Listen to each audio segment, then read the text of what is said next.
नमस्कार, मी सोनाली बागकर। आज आम्ही आनंदी होमस्टेमध्ये डबू मिरची किंवा शिमला मिरची म्हणतात त्याला, आज शिमला मिरची करणार आहोत। आता मी जरासं तेल टाकणार आहे। आता मी मिरची टाकत आहे।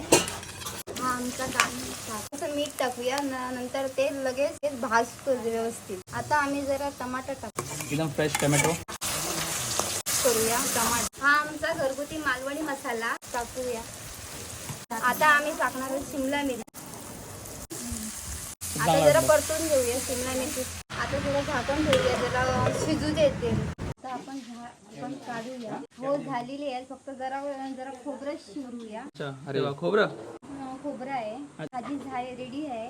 ते आता वेज थाळी लावूया। आता आपण आनंदी होमस्टेची वेज थाळी तयार करू। ही आपली डाळ, ही उसळ, ही शिमला मिरची भाजी आहे, हे श्रीखंड, सोलकढी, हे सॅलड आहे, हे भात, राईस,